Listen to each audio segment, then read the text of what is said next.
30-year yields, for many reasons, are now at the lowest level, or were at the lowest level they've ever been at. The Dow is down 436 points.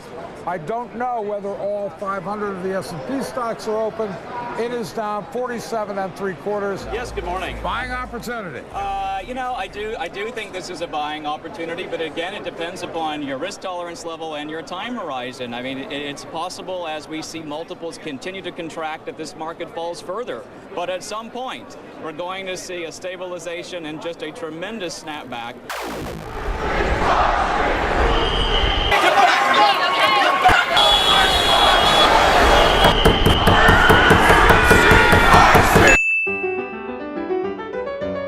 One of my favorite things to do is to go back in time and look at finance bros talk about the recession. Now, most of them were wrong at the time. We know that now in retrospect.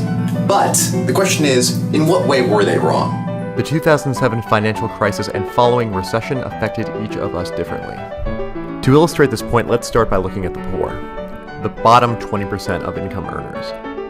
Now, prior to 2007, their wealth was growing like clockwork, year after year, amassing more resources over time. To the surprise of absolutely no one, the housing crisis destroyed this wealth on average. This is what we expected. The financial crisis was bad. Now, if we scale up and look at the top 10% of income earners, we see a totally different narrative. The 2007 recession did not affect their wealth at all.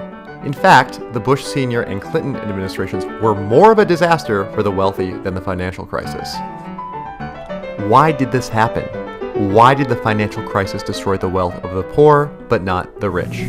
The answer lies in how people keep their assets. Now, as of 2016, the majority of poor people have almost all of their resources tied up in material assets. That means the average poor person, the bottom 10% of earners, has almost all of their wealth tied up in their home. Contrary to this, the wealthy have almost all of their wealth in financial assets. Now, that's a huge difference, and you'd think, honestly, that financial products, like putting money in the stock market, would be more vulnerable to a financial crisis. However, the opposite proved true. During the crisis, both the poor and the rich lost money on their homes. Now, contrary to this, financial assets actually increased through the crisis. That means the rich, with money tied up in stocks and bonds, gained wealth through the crisis, while the poor, unable to afford such products, lost wealth. This was the primary mechanism by which the poor ended up being the losers in the recession. The housing crisis hurt the poor, while post-2007 policies protected financial investments.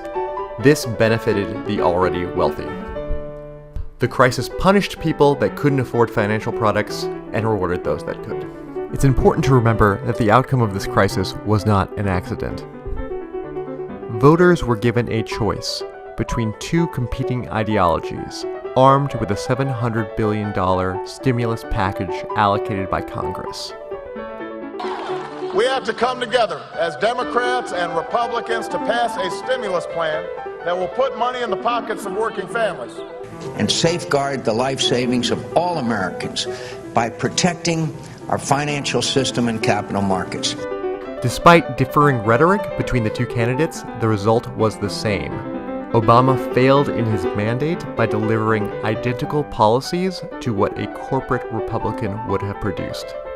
The subprime mortgage crisis and the policies that followed ended up favoring the rich more than the poor. And we have to ask ourselves, are these liberal policies? Are these the policies that we want our politicians to execute?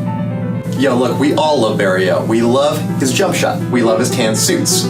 But at the end of the day, his economic policy helped the rich, but not the poor. And if we want to produce policies that do the opposite, we need to be critical of what actions he took. So that just about does it. Thank you all very much for watching. Follow the links below for all you need to reproduce these graphs and all the data I use to create this story.